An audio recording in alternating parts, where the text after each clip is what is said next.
Hello everyone, and welcome to this video series. This is going to be a three-part series where we tackle one of the toughest technical challenges that anyone has ever had. We're going to tackle going to the moon. Earlier this year, NASA said that they are going to go back to the moon in 2024. For me, that's really exciting because we haven't been to the moon in my entire lifetime. They stopped going to the moon about a decade before I was born. So that's an awesome challenge. In the 2030s, we're said to be going back to Mars. So what we're going to do is figure out how we can actually get to the moon. If you remember, the space shuttle program has been decommissioned for about a decade now. So we need some sort of spacecraft to get to the moon and then eventually to Mars. So what we're going to do in this video series is tackle 3 different ways that we can potentially get to the moon and beyond. And we're going to design some new spacecraft.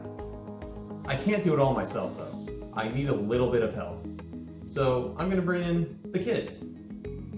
These guys are going to help us design new spacecraft to get back to the moon. Are you guys up for the challenge? Yeah! Alright, let's get to designing.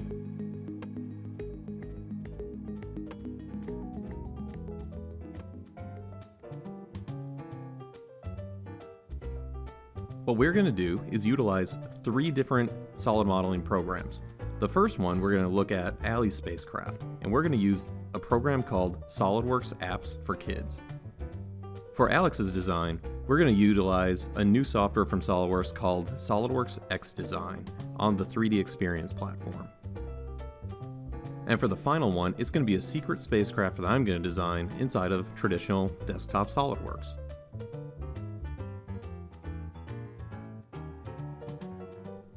As you can see, Alex is going for more of a traditional spacecraft design. It looks like he has a center booster and then 2 side boosters that would eject after the first or second stages of the rocket going off. Allie, on the other hand, is very creative, and she's already got her rocket to the moon, and she's drawing stars and people on the moon in the spacecraft and all sorts of stuff.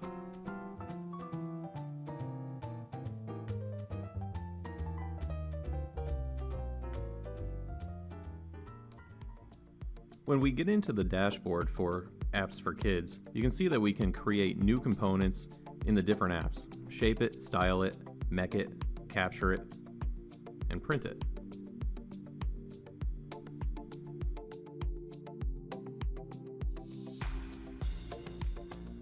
As we create a new part, we start with a simplified geometric shape.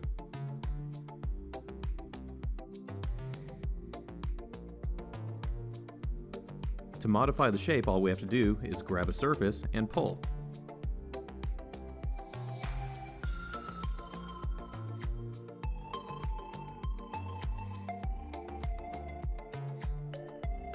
We'll start by building the main body.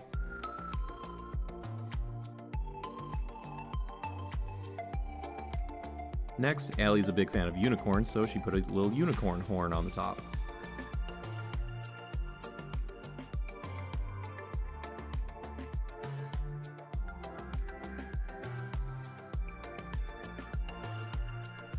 After that, we had a couple of side boosters as well.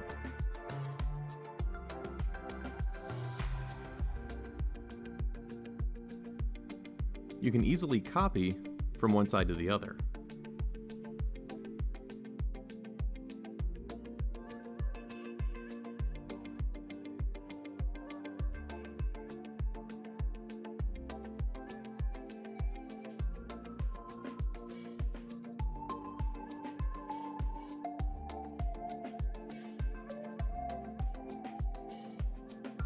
Next, she added a couple of windows and a door.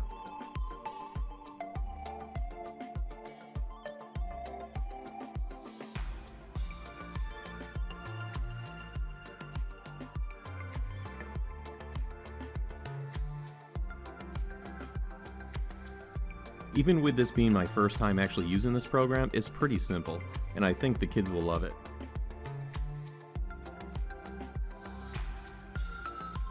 Now that the design is done, we go into the Style It app and give it some color and backgrounds.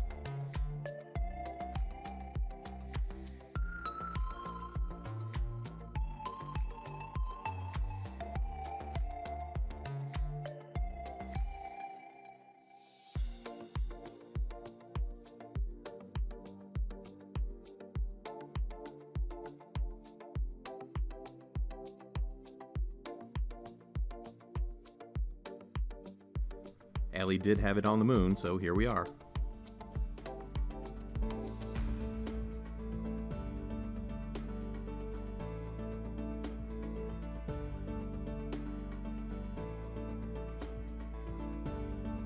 Once you're done creating the scene, what can we do with it? Well, we can print it, of course.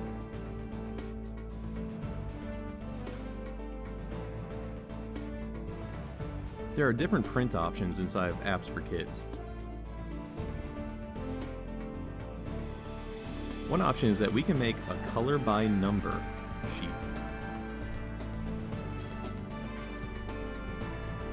Another option is that we can make a cube print.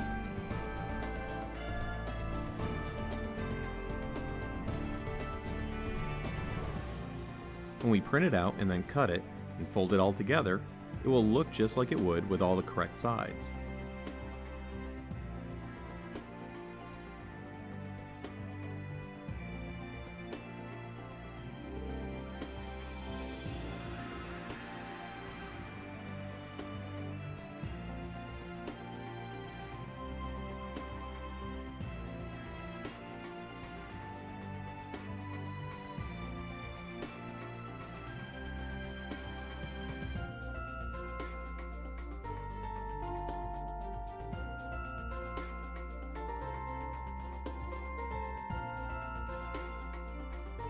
Just the paper options, but we live in a 3D world, so we can also 3D print it.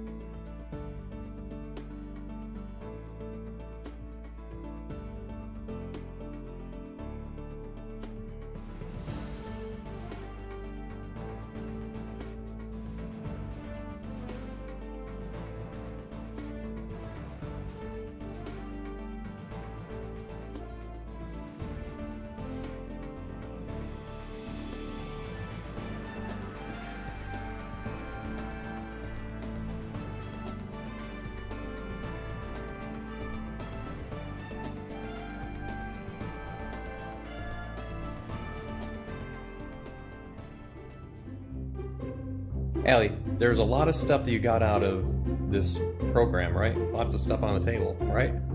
Is it all cool? Yeah. Yeah? Did you enjoy it? Yeah. Awesome. No. How much fun was it? That's 2 million against 1 million. So I'll say, and against 3 million, 4 million.